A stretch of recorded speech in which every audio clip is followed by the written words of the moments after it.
This is a demo for using the Quilters quarter marker to do mitered corners. You can use the same technique to do Y seams. So we're going to start using this square here as my quilt top. This is my quilt top. The first thing you need to know is that you need to cut your borders at least as long as your finished quilt. So that means your top plus the borders. So your borders need to be as long as that finished size. So the final size of the pattern says 102 by 102. All four of these borders need to be at least 102 inches long. They can be longer, but they need to be at least 102 inches long if that's the final size of your quilt. Okay, so take your quilt top, fold it in half, and mark the center of your quilt top.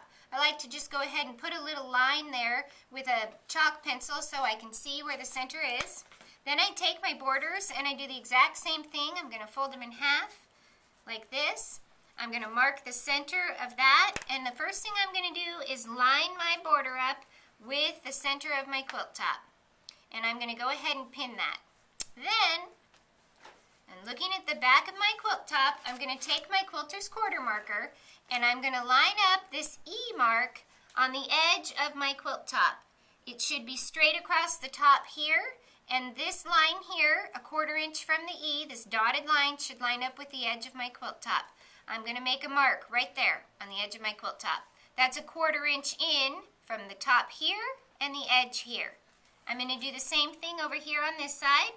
I'm going to make a mark. Here's the top of my quilt top, the edge of my quilt top here, and I'm putting a mark on the top. Okay? Now I'm going to stitch from this mark to this mark only, not out here or out here, just from this point to this point.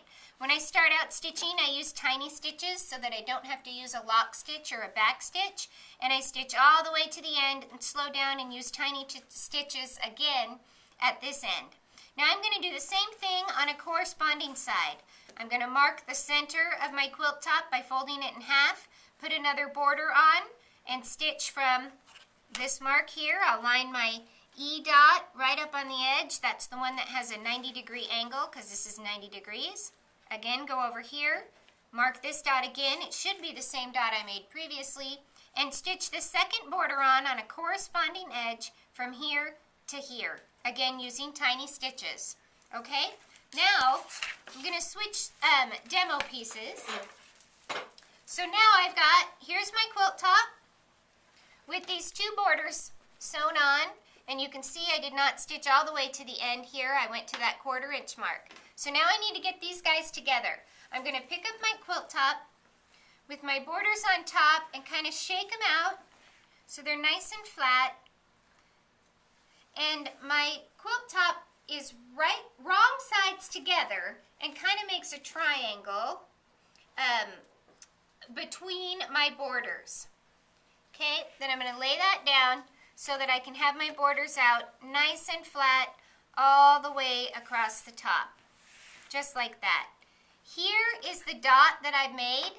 I'm going to put my B mark. That's the 45-degree angle. I call it my B line. I'm going to place that right on top of that mark that I've been making this whole time.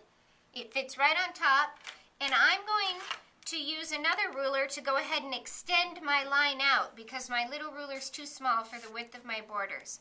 I take this ruler, bump it up next to that one, move this one, and draw my line. Now this line that I've drawn here is my cut line. So now I'm going to stitch a 1/4 inch in from this line. So I stitch all the way down here, cut this off on this line, and when I open this up, I have a perfect mitered corner every time.